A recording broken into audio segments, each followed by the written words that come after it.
वबरकातुहू।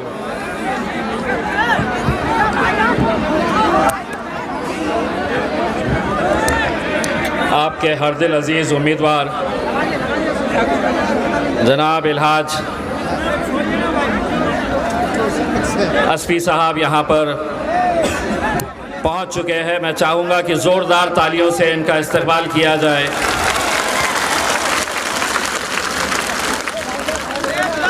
मैं तो ये देखकर हैरान और परेशान हूँ कि अगर इलेक्शन से पहले का ये मंज़र है तो अल्हम्दुलिल्लाह जीत का जश्न यहाँ पर कैसे मनाया जाएगा। मैं तो सोच रहा हूँ कि असद भाई के साथ एक सौदा किया जाए, असद भाई के साथ एक डील की जाए। आप लोगों ने असद साहब को ये वादा करना कि हम मजलिस इत्तेहादुल मुस्लिमीन को यहाँ पर कामयाब करेंगे,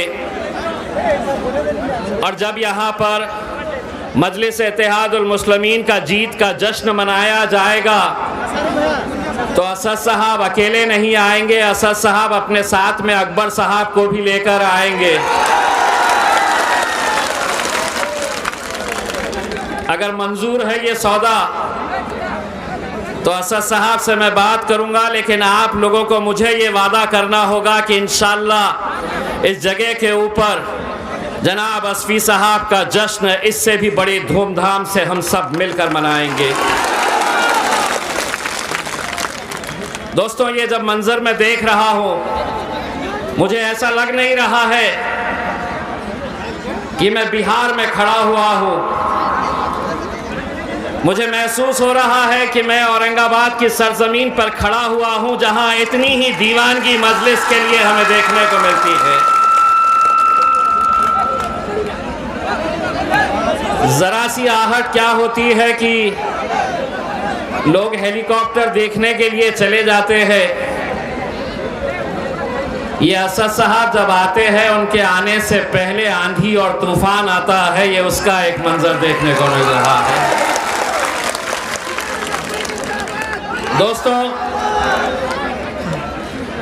दोस्तों, मंजिल मिले ना मिले ये मुक़द्दर की बात है।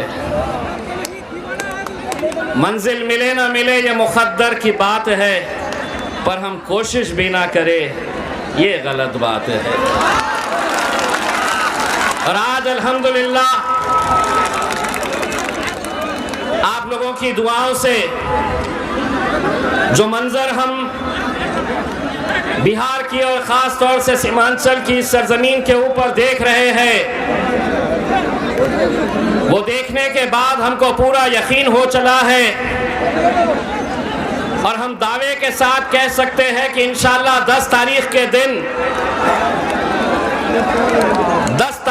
दिन जब नतीजे आएंगे तो यकीनन लालू प्रसाद भी घर चले जाएंगे, नीतीश भी घर चले जाएंगे और मोदी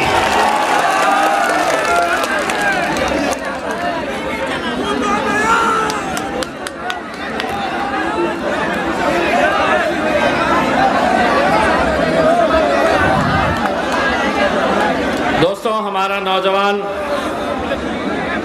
साथी जिसका लोग बेसब्री से इंतज़ार कर रहे हैं, जो बहुत ही काबिल है, होनहार है और आगे चलकर ऐसे ही नौजवान इंशाअल्लाह हमें असद अवैसी साहब और अकबर अवैसी साहब के रूप में मिलने वाले हैं।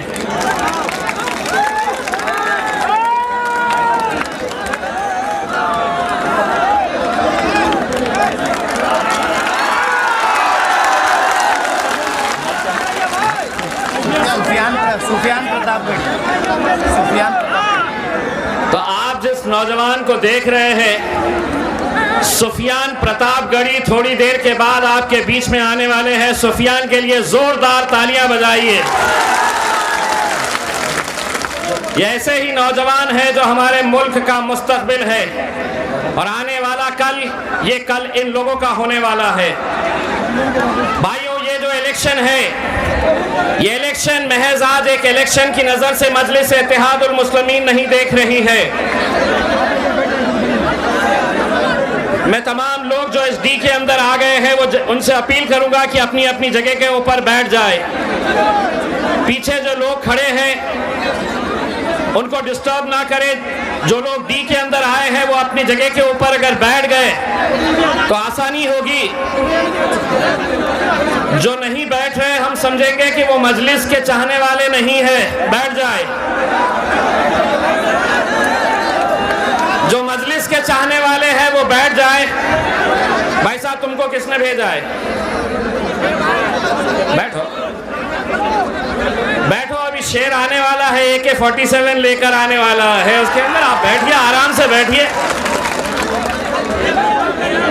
बहुत देर से इंतजार हो रहा है जिनका, वो आने वाले हैं। तो दोस्तों, जिस तरह से मैं आपको बता रहा था कि ये इलेक्शन महज एक ऐसा इलेक्शन नहीं है कि जहां पर हम कुछ विधायकों को चुनने के लिए यहां पर आए हैं। जिस माहौल के अंदर ये इलेक्शन हो रहा है और मुल्क का जो माहौल है वो आप अच्छी तरह से जानते हैं, समझते हैं कि आज मुल्क के हालात कैसे हैं। आपने देखा है कि सरकार कैसे कैसे कायदे, कैसे कैसे कानून लेकर आ रही है। आप सिर्फ इतना जानते हैं कि NRC और CAA का कानून अभी तक लाया गया है, लेकिन आने वाले कल में और कौन कौन से कानून ये सरकार लेकर आने वाली है, इसका अंदाजा भी शायद आप इस बात से नहीं लगा सकते हैं कि उस कानून का मकसद सिर्फ यही है कि किस तरह से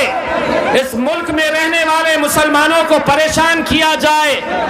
सारी ताकतें एक साथ मिलकर एकजुट हो गई है और सभी का मकसद यही है कि आप लोगों को परेशान करे, आप लोगों के अंदर एक डर का माहौल पैदा करे, एक ऐसा भय का माहौल पैदा करे कि आज इस मुल्क के अंदर पैदा होने के बावजूद सरकार आपसे ये सवाल कर रही है कि तुमको ये साबित करना होगा कि तुम इस मुल्क के अंदर पैदा हुए हैं। सारी ताकतें वो एक साथ लगा चुके हैं और ताकतों का मतलब ये नहीं है कि सिर्फ भारतीय जनता पार्टी के साथ कांग्रेस पार्टी हो, RJD हो, JDU हो, कांग्रेस पार्टी हो, जितनी भी पार्टियां हैं ये सब एक ताकत बनकर सिर्फ ही का मकसद एक ही है कि किस तरह से आपको निशाने के ऊपर लाया जाए। लेकिन ये सभी ताकतों को इस बात का अंदाजा नहीं है कि ताकतें तुम्हारी है पर खुदा हमारा है। ताकतें अगर तुम्हारी है तो खुदा हमारा है। और अगर तुम ये समझ रहे हैं कि तुम कुछ भी कर लेंगे, तुम ये समझ रहे हैं कि अब हम हुकूमत के अंदर आ गए हैं तो नए नए कानून लेकर आएंगे और उस कानून के जरिए हमें परेशान करेंगे, हमसे ये पूछेंगे कागजात कहाँ है, हमसे ये पूछेंगे कि ये वतन के अंदर अगर तुम पैदा हुए थे तो साबित करो। अगर वो ये सवाल हमसे करेंगे तो एक बात सुन लो, अगर कल को कोई अधिकारी आपके घर पर आता है और आपसे पूछता है कि बताओ ये साबित करो कि तुम्हारे पास वो कागजात है जिससे ये साबित होता है कि तुम इस मुल्क के अंदर पैदा हुए हैं, तो उस अधिकारी को कहना कि मैं दूंगा तुझे कागज, चल मेरे साथ, और उसे अपने शहर के कब्रिस्तानों के अंदर लेकर जाना जहां पर हमारे बाप दादा दफन है और कहना कि हमारे कागजात इस मिट्टी के अंदर दफन है, हमारे कागजात इस मिट्टी के अंदर दफन है। मोदी जी तो ऐसा समझ ले रहे हैं कि अब मैं 5 साल के लिए नहीं जिंदगी भर के लिए आ गया हूँ। ना मोदी जी ना, बहुत गलत फहमी के शिकार में जी रहे हो बच्चा, बहुत गलत फहमी के शिकार में जी रहे हो। आप थे क्या पहले ये जानते हैं आप? वो पकोड़े बेचते थे? नहीं। क्या बेचते थे? किसने बोला? उन्होंने खुद ने बोले। उन्होंने खुद ने बोलने के बाद अगर हम बोले तो इलेक्शन कमीशन वाले बोलते कि वो देश के वजीर आजम है, आप उनको चाय वाला कैसा बोल के पुकारते हैं, आपके ऊपर केस कर देंगे। पुलिस वाले बोलते कि आप उनका मजाक कैसा उड़ाते हैं, आप वो इतने बड़े प्रधानमंत्री है, वजीर आजम है, आप उनको चाय वाला बोल के पुकारते हैं। अगर हमको मोदी साहब ये बोलते कि मैं बंबई में कपड़े बेचता था, पकोड़े बेचता था, भजिए तलता था, आलू पूरी बेचता था, तो हमको समझ में आता। मोदी जी चाय और बोले कि मेरा 56 इंच का सीना है, मैं चाय बेचता हूं, तो चाय वाले को चाय वाला नहीं बोलेंगे तो क्या बोलेंगे? चाय बेचते थे तो हमको पता चला आप चाय बेचते, लेकिन आज तक तुमको ये पता चला का कि कहां पर बेचते थे? किसी ने आज तक कभी कोई बोला कि मैंने मोदी जी के हाथ की चाय पिया है करके? नहीं, झूठ, सब झूठ। मैं चाय बेचता था, फकीर हूं, झोला डालकर निकल पड़ूंगा इंशाअल्लाह। मोदी जी 24 को तुमको झोला डालकर निकलना पड़ेगा और उसकी शुरुआत इंशाअल्लाह बिहार से होगी, बिहार से होगी, क्योंकि जो तड़प हमने बिहार के नौजवानों के अंदर देखी। नौजवानों, क्या तुम भूल गए हो? आज से 3 महीने पहले, 4 महीने पहले हिंदुस्तान के कोने कोने के अंदर रोजी रोटी कमाने के लिए निकला मेरा भाई, गिड़गिड़ाता रहा कि इस कोरोना के पीरियड में हमें अपने घर पहुंचा दो। कैसी हालत में महीनों तक बंद कमरों में कैसी जिंदगी गुजार रहे थे यहाँ के नौजवान, चाहे वो मुंबई हो, पूना हो, नागपुर हो, दिल्ली हो। इनकी तरफ सिर्फ ये थी कि अगर कोरोना की वजह से मरना ही है तो हमें अपने घर जाने दो। लेकिन सरकार विदेशों में रहने वाले लोगों के लिए हवाई जहाज का इंतजाम कर रही थी, लेकिन जो मजदूर थे, जो गरीब थे, जो मेहनत कर रहे थे, मेहनत करके अपना पेट भर रहे थे, उन्होंने ये नहीं कहा था कि हमारे लिए हवाई जहाज का इंतजाम कर लो। उन्होंने सिर्फ इतना कहा कि हमें हमारे घर जाने की इजाजत दो। कैसे भूख की हालत में कितने दिन गुजारे हैं, ये हमने अपनी आंखों से देखा है। जो लोग सामने खड़े हैं ये पूरे राष्ट्रीय जनता दल की तरफ से आए हुए हैं लगता है। अगर नहीं आए हैं तो बैठ जाइए, मजलिस को चाहने वाले हैं तो बैठ जाइए, और जो भी खड़ा रहेगा समझ लेना वो वहां से आए हुए। मौलाना, ओ मौलाना, अपन कहाँ से आए हुए? इधर बैठ जाओ, बड़े बड़े। बस बाकी सभी लोग मजलिस को चाहने वाले हैं, काले कुर्ते में आप भी बैठ जाइए, बहुत अच्छा। तो मेरे भाइयों, वो वक्त कैसा था ये आज भी आपके पैरों के छाले बता रहे हैं।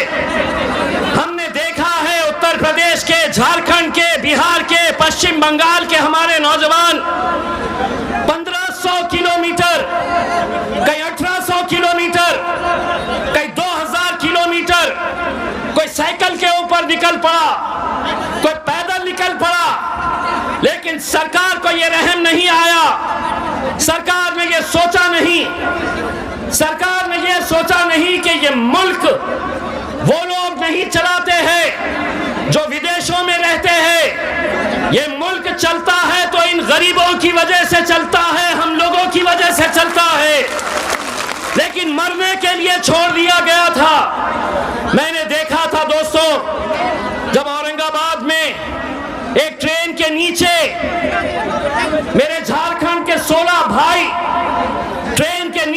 कुचल कर मर गए थे। ट्रेन ऊपर से चली गई थी। जब मैं वहां पर पहुंचा तो रेलवे के अधिकारी थे, भारतीय जनता पार्टी के नेता पहुंच गए थे, पुलिस वाले थे। मैं वहां पर पहुंचा जब पटरियों के ऊपर, और मैंने पूछा कि कहां है लाशें, कितने लोगों की जान गई। तो उन्हें पता नहीं था, क्योंकि ट्रेन जब उनके ऊपर से गई तो गोश्त के इतने छोटे छोटे टुकड़े, इतने छोटे छोटे टुकड़े पूरे रेलवे के ट्रैक के ऊपर फैले हुए थे। उनका कसूर क्या था? वो अपने घर जाना चाह रहे थे। वो घर जाना चाह रहे थे इसलिए कि अगर उन्हें मरना ही था तो वो चाहते थे कि हम अपने माँ बाप के बीच में रहे, हम अपने घर वालों के बीच में रहे। अरे मरना तो सबको है, लेकिन जिस तरह से उस वक्त सरकारों ने नजरअंदाज किया यहाँ के नौजवानों को, उनको मरने के लिए छोड़ दिया था। नौजवानों, ये वक्त है उनको सबक सिखाने का, ये वक्त है उनका बदला लेने का, एक एक छालों का बदला लेने का वक्त है।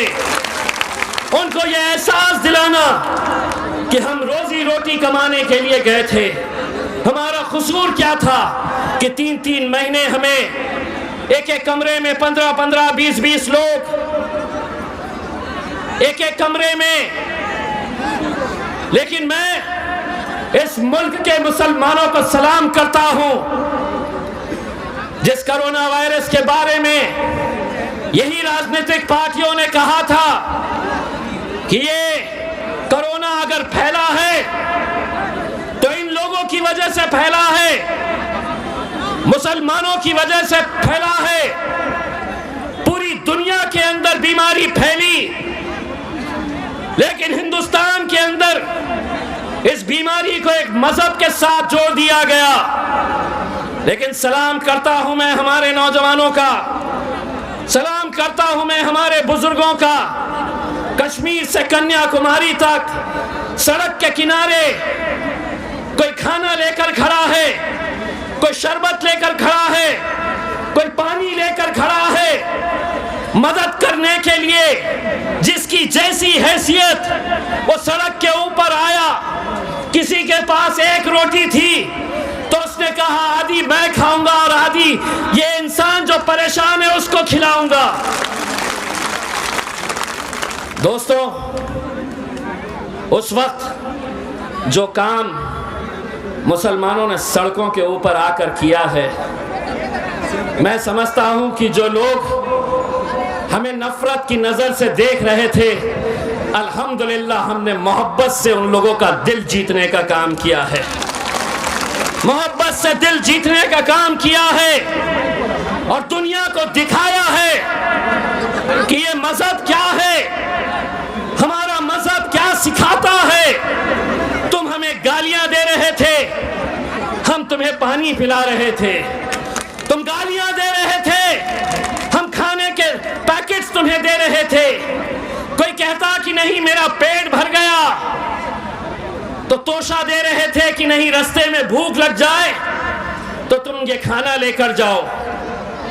ये है अल्हम्दुलिल्लाह, ये वो जज्बा है जहां पर हमने नफरतों को मोहब्बत से जीतने का काम किया है, दावत का काम किया है। हमने दिखाया है दुनिया को कि तुम हमें हिकरत की नजर से देख रहे थे, हमने देखिए तुम्हारे लिए क्या किया है।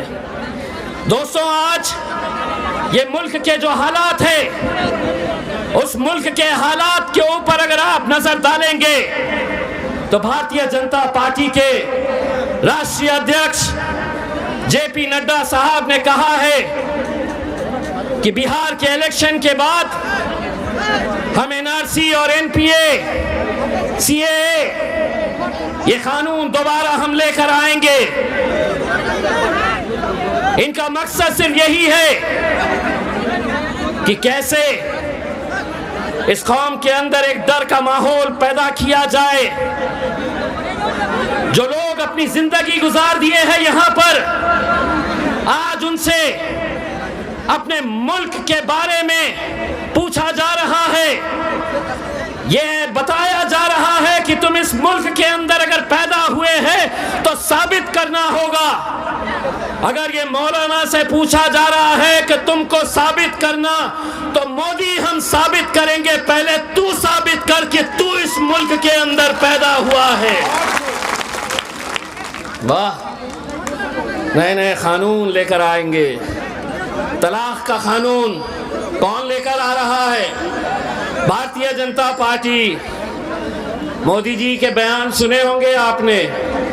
नहीं मित्रों, मुझे हमारी बहनों की बहुत फिक्र है। हमारी बहनों के ऊपर जो अत्याचार हो रहा है उनकी बहुत फिक्र है। इसीलिए मैं उनके लिए ये कानून लेकर आया हूँ। हमारी शरीयत के अंदर के कानून ना मोदी ना कोई बदल सकता है। शरीयत का कानून है और इंशाअल्लाह ता क़यामत तक रहेगा। और लेकर कौन आ रहा है ये कानून? वो आदमी जिसकी खुद की बीवी का तो पता नहीं है। अब हम पूछे तो फिर बुरा लगता। अब हम पूछे तो बोलते नहीं, आप उनकी बीवी के बारे में क्यों पूछ रहे? तो आपको हमारे बहनों की फिक्र करने की क्यों जरूरत है? अल्हम्दुलिल्लाह उनके भाइयां जिंदा है अभी, हम हैं काफी, आपको फिक्र करने की जरूरत नहीं है। लेकिन दोस्तों, आज के इस हालात को देखकर तो हम सिर्फ इतना कहेंगे कि मुल्क लुट जाएगा, ऐसे आसार नजर आते हैं, क्योंकि अब हुकूमत में सारे मक्कार नजर आते हैं। मुल्क लुट जाएगा ऐसे हालात नजर आते हैं, क्योंकि हुकूमत में अब सारे मक्कार नजर आते हैं। अरे देश के लिए लुटाई है जाने हमने, और अब इन गद्दारों को हम ही गद्दार नजर आते हैं। वाह वाह मोदी जी वाह। आप भी बोलो एक बार, वाह मोदी जी वाह। सुन रहे हो मोदी जी? इंशाल्लाह एक बार और बोले, वाह मोदी जी वाह। वो पट्टा इतना ही सुन लेगा तो बोलेगा मेरी तारीफ कर रहे, वाह बोल रहे। बहुत ऊंची चीज है। दो ही लोग हैं, लेकिन वो दो लोग को संभालने के लिए सिर्फ एक ही काफी है। 6 फुट 4 इंच, बोले 56 इंच का सीना है। मैं बोला मेरे असद साहब से हाथ मिला के देखो, तुमको समझ में आएगा किसका क्या सी चौड़ा है। एक बार मिला के देखोगे। दोस्तों, जब मैं बैरिस्टर असदुद्दीन अवैसी साहब को, वैसे उन लोगों के लिए जो मुझे जानते नहीं, जो मुझे पहचानते नहीं, अल्हम्दुलिल्लाह महाराष्ट्र के औरंगाबाद में पिछले 20 सालों से वहां पर शिवसेना जीत कर आती थी मेरे शहर में। नगर पालिका किसके पास? तो शिवसेना भारतीय जनता पार्टी के पास। जिला परिषद के पास किसके पास? तो शिवसेना भारतीय जनता पार्टी के पास।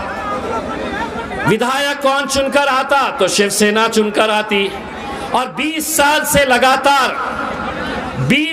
से लगातार वहां पर शिवसेना का सांसद चुनकर आता था।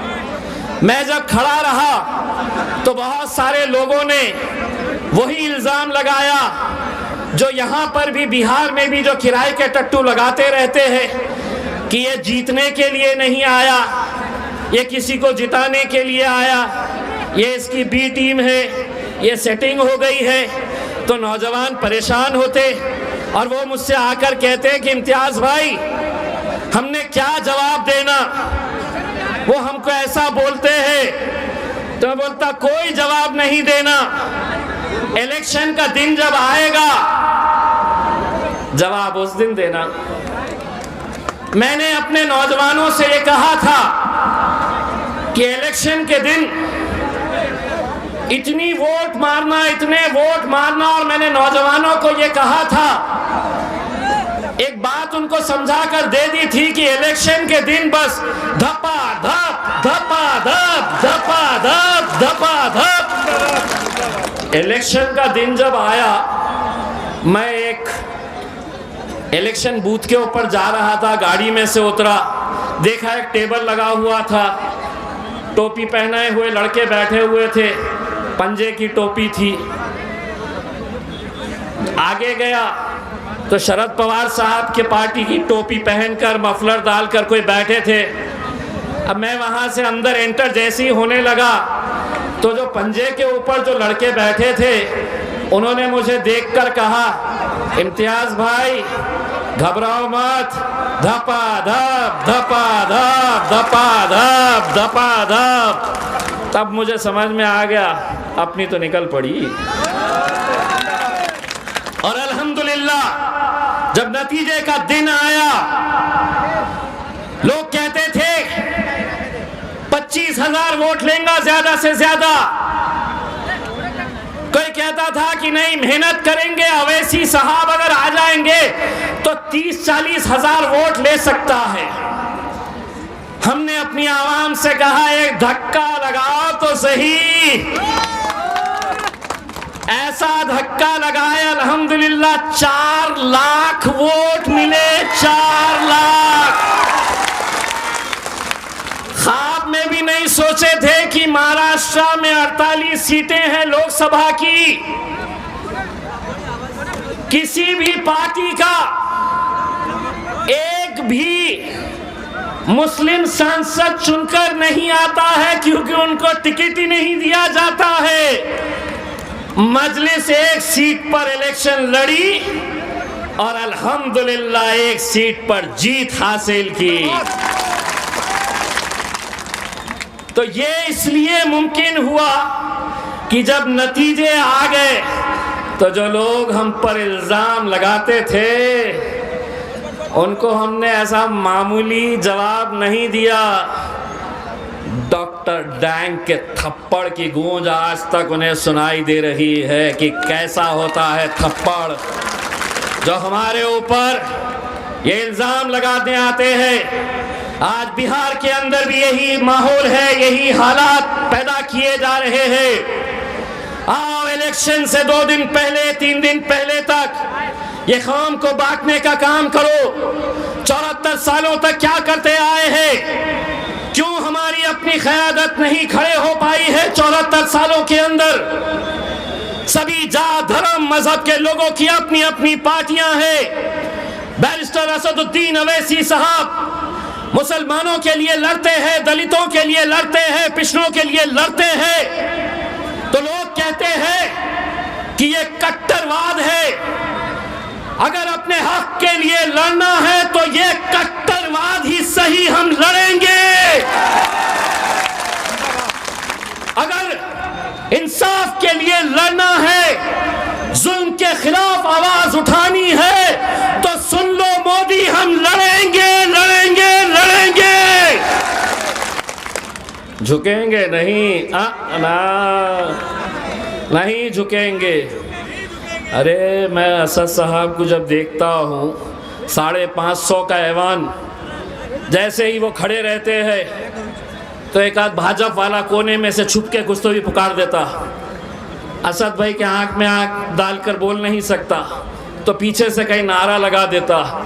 तो मैं सोचता था कि 550 के इस ऐवान में जहाँ शिवसेना के भी सांसद बैठे हैं, जहां भारतीय जनता पार्टी के भी बैठे हैं, जेडीयू के भी बैठे हैं, आरजेडी के भी बैठे हैं, कांग्रेस के भी बैठे हैं, असद साहब को इतनी हिम्मत कहां से मिलती है कि अकेले उस ऐवान के अंदर, शेरवानी के अंदर, टोपी में, दाढ़ी के अंदर अल्हम्दुलिल्लाह जब वो खड़े रहते हैं तो ये ताकत कहां से मिलती है? मैं सोचता था तो ये ताकत यहां से मिलती है, ये ताकत यहां से मिलती है। मेरे भाइयों, आज असफी साहब को आप विधायक बनाएंगे इंशाअल्लाह जरूर।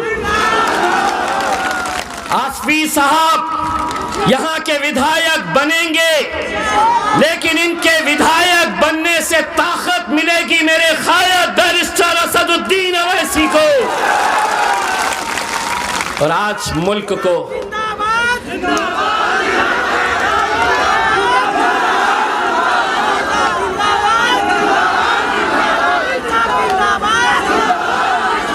मैं सिर्फ आप लोगों की तरफ से असवी साहब से गुजारिश करना चाहूँगा कि साहब ये मंज़र और ये माहौल देखकर आपने सिर्फ अल्लाह से शुक्र अदा करना चाहिए कि अल्हम्दुलिल्लाह इतने चाहने वाले लोग आपको नसीब हुए। ये अल्लाह का लाख लाख करम है मेरे भाइयों कि आज इतनी तपती धूप के अंदर अगर आप लोग यहाँ पर अपने ख़ायत को देखने के लिए खड़े हैं तो मैं बस इतना ही कहना चाहूँगा, बस यही सोचकर असद साहब हर मुश्किल से लड़ रहे हैं, बस यही सोचकर असद साहब हर मुश्किल से लड़ रहे हैं। धूप कितनी भी तेज हो समंदर कभी सूखा नहीं करते, और ये समंदर के जैसा ही माहौल है, ये सरों का समंदर है।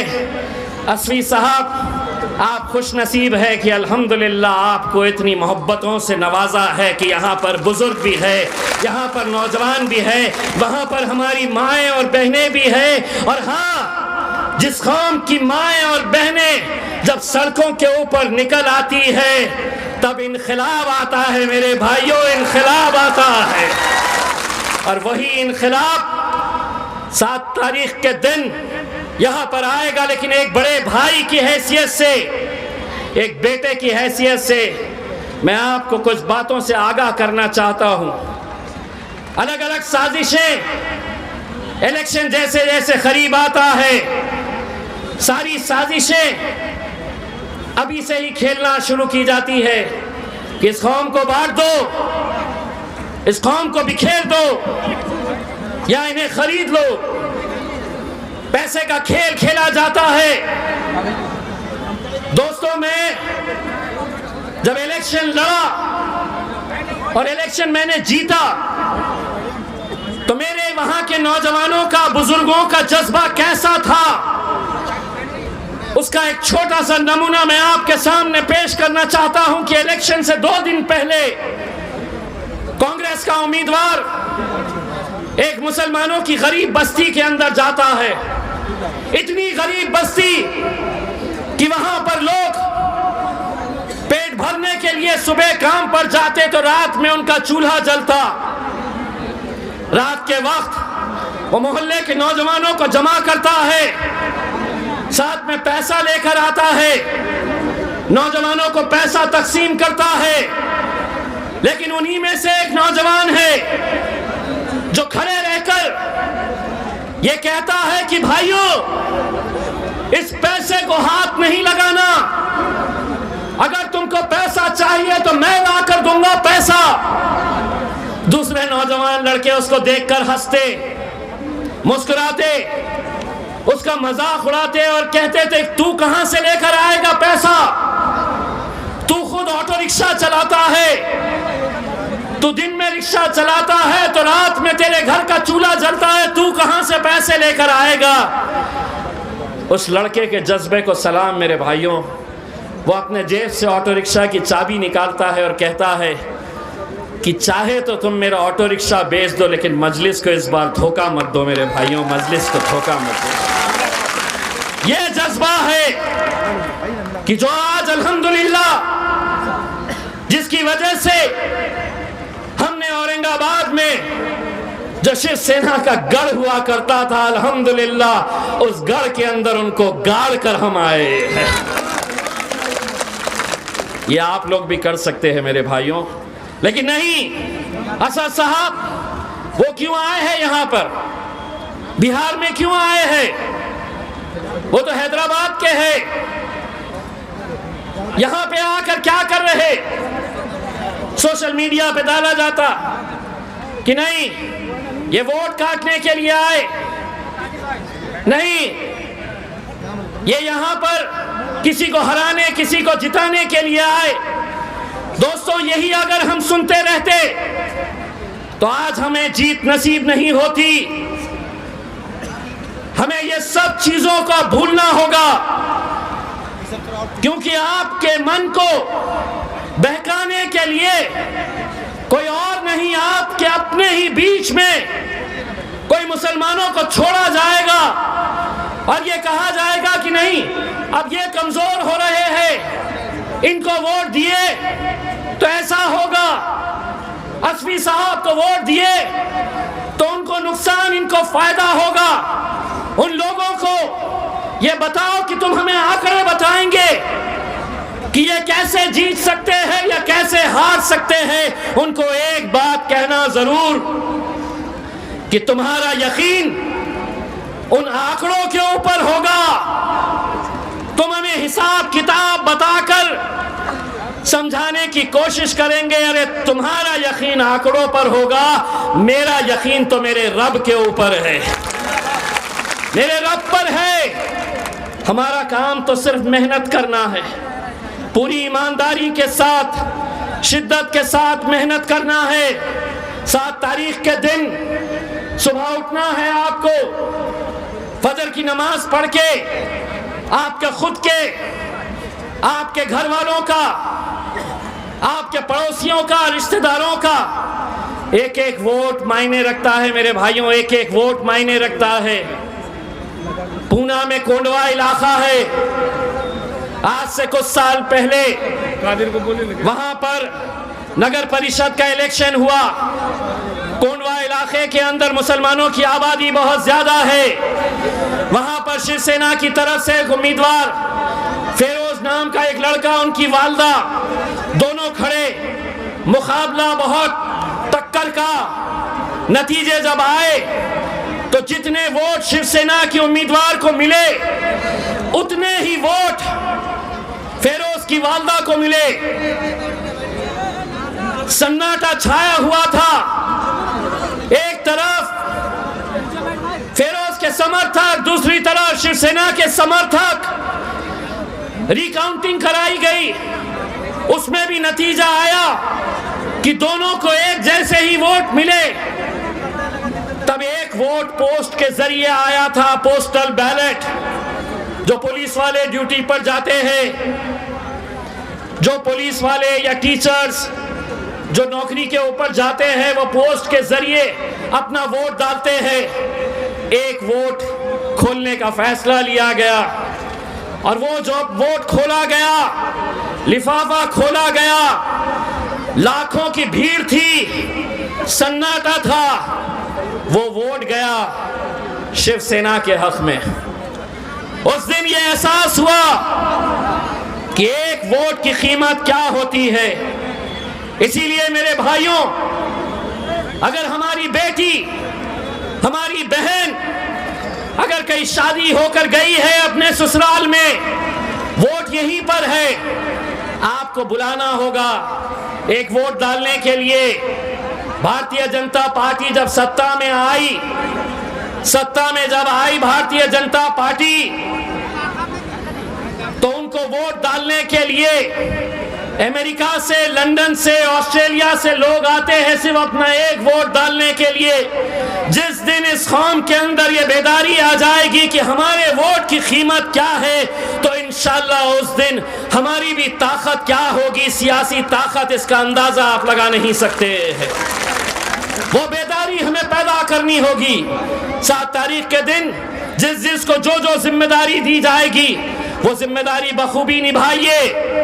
मैं मेरी माँ और बहनों को एक बात कहना चाहता हूँ, इलेक्शन के दिन अगर आपके शौहर उठेंगे नींद में से और कहेंगे कि बेगम चाय दो, तो बोलना आज नहीं देती, पहले पतंग उड़ा के आओ तभी चाय मिलेगी। अगर लड़का उठेगा और कहेगा अम्मी नाश्ता, तो बोलना पहले पतंग के ऊपर मोहर लगा के आ तो ही नाश्ता दूंगी। ये जज्बा पैदा करो मेरे भाइयों। इंशाअल्लाह असफी साहब, हमारी उम्मीद है, एक ख्वाहिश है कि इंशाअल्लाह हमने तेलंगाना के अंदर जब मजलिस इत्तेहादुल मुस्लिमीन जीतती है तो हम बहुत धूमधाम से जश्न मनाते हैं। महाराष्ट्र के अंदर जब हम 2 विधायक चुने गए थे, एक सांसद चुना गया था, तो हमने बहुत धूमधाम से वहाँ पर जश्न मनाया था। असफी साहब दुआ करिएगा कि इंशाअल्लाह यहाँ पर भी हम जश्न मनाने के लिए आए, अगर आप हमें दावत देते। और वो जश्न कैसा होगा, क्योंकि हम समझते हैं कि बिहार हमारे लिए बहुत मायने रखता है। मेरे भाइयों, मैं आपसे वोट तो मांग रहा हूँ, लेकिन यहाँ पर एक बेटे और भाई की हैसियत से मैं आपसे इत्तेहाद की भीख मांगने के लिए आया हूँ। मैं इत्तेहाद की भीख मांगने के लिए आया हूँ। मेरे भाइयों, हमें मायूस मत करो। मैंने ऐसे ऐसे नौजवानों को देखा हूँ जो 2-2, 3-3 दिन का सफ़र करके महाराष्ट्र से, कर्नाटक से, अलग अलग मुकाम से यहाँ पर आए हैं, गलियों में घूम रहे हैं, पैदल घूम रहे हैं। मैंने कल देखा है एक जगह के ऊपर एक छोटे से रूम में 12 नौजवान लड़के वहाँ पर रुके हैं। मैंने उनसे पूछा किस तरह से आए हैं, तो वो लोग कहा कि हम लोगों ने पैसा जमा किए, अपना पैसा जमा करके यहाँ पर हम सिर्फ मजलिस को जिताने के लिए हमारी तरफ से जितना हो सकता है वो करने के लिए आए हैं। दोस्तों, अगर वो जज्बा लेकर वो यहाँ पर आ सकते हैं तो आप लोग वही जज्बे को अगर लेकर आ सकते हैं तो इंशाल्लाह हम बहुत बड़ी फतह हासिल कर सकते हैं। भाइयों, जब मैं महाराष्ट्र की विधानसभा के अंदर पहली मर्तबा गया था तो हम 2 विधायक थे जो मजलिस इत्तेहादुल मुस्लिमीन की तरफ से चुनकर आए थे। और जब हम चुनकर पहली मर्तबा जब वहाँ पर गए थे तो हम भी बड़े जलवे के साथ गए थे। हमें मालूम था कि उनको कितनी तकलीफ़ होंगी कि अगर हम शेरवानी पहन के महाराष्ट्र की विधानसभा में, तो हम चले गए शेरवानी पहनकर। तो एक शिवसेना के एक बड़े लीडर ने मुझसे कहा, क्या कर लोगे, 2 ही हो ना? मैंने कहा 2 ही है। तो उसने कहा कि 288 महाराष्ट्र की विधानसभा के अंदर 288 MLAs, 288 विधायक वहां पर बैठते हैं। अब उसने मुझसे कहा कि 2 ही तो है, क्या कर लोगे? मैंने थोड़ा सा मुस्कुराया, उसकी तरफ देखा और सोचा कि साला पब्लिक भी कैसे कैसे को भेज देती है करके। लेकिन मैं ठहरा असद भाई का चेला, जवाब तो देना था, सवाल उसने किया है। हम खामोश बैठने वालों की जमात नहीं है, बोलेंगे 74 साल तक तुम बोलते थे, हम सुनते थे, तुम जैसा बोले हमने वैसा किए, तुम बोले हमने सुने। लेकिन अब मजलिस आई है, अब हम बोलेंगे और तुम्हारे बाप को भी सुनना पड़ेगा। बाप मतलब चाय चाय चाय चाय चाय चाय चाय चाय चाय। मैंने नाम लिया क्या? आप रिकॉर्ड कर रहे, आप रिकॉर्ड करो। अब आरजेडी वाला पूछेगा क्या बोला, वो मजलिस वाले पे केस बनता क्या? आगे पीछे रिवाइंड करके देखेंगे कुछ बनता क्या केस। बाबा जी का ठुल्लू देते हैं हम, बाबा जी का ठुल्लू।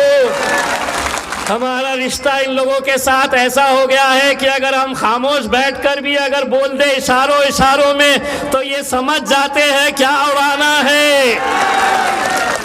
तो शिवसेना वाले ने जब मुझसे पूछा कि तुम 2 ही तो है, क्या कर लोगे, तो मैंने उसको तरफ देखा, मुस्कुराया और मैंने उसको पूछा कभी जंगल गए हो? तो परेशान हुआ, बोला मैं बोला कभी जंगल गए हो? तो बोले क्यों पूछ रहे? मैं बोला जंगल में कुत्ते बिल्लियों की गिनती नहीं होती, शेर कितने हैं ये देखे जाते हैं। शेर कितने हैं? अरे वो तो अकेले थे पार्लियामेंट के अंदर, अब तो कपड़े संभालने के लिए मैं भी गया हूं। और अल्हम्दुलिल्लाह आप लोगों की दुआएं, आप लोगों का साथ रहा तो जो सफ़र की शुरुआत हैदराबाद से हुई थी, इंशाअल्लाह बिहार एक तारीख़ रचेगा और दिखाएगा हिंदुस्तान के अंदर कि अगर हम मुत्तहिद हुए तो हम क्या नहीं कर सकते हैं। दोस्तों, अगर आप लोग असफ़ी साहब के साथ और मजलिस इत्तेहादुल मुस्लिमीन को एक वादा करना चाहते हैं तो मैं चाहूँगा कि मेरे साथ आप आवाज़ से आवाज़ लगाए, दोनों हाथों को ऊंचा उठाकर आप मेरे साथ ये आवाज़ लगाए, मजलिस इत्तेहादुल मुस्लिमीन, मजलिस इत्तेहादुल मुस्लिमीन, बैरिस्टर असदुद्दीन अवैसी, बैरिस्टर असदुद्दीन अवैसी, इल्हाज इजहार असफ़ी साहब, इल्हाज असफ़ी साहब। बहुत बहुत शुक्रिया। वाखिर दावाना।